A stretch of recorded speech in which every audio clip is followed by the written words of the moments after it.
The mid-Wirral line, also called the Borderlands Line, splits the peninsula and then curves off to leave the peninsula as it crosses the River Dee at Harwden Bridge and Shotton.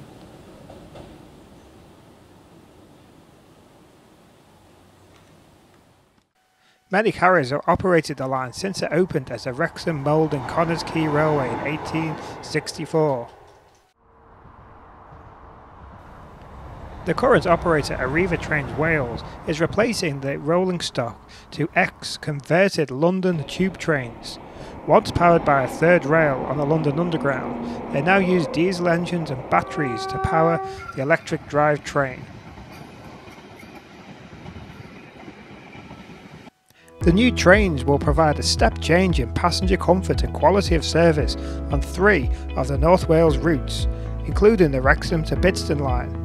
By introducing the Class 230s, they will be fitted with the latest passenger comfort appliances, such as power supplies at every seat, high-speed Wi-Fi, air cooling, bike spaces, and a brand new seating layout which reflects the needs of passengers on these routes.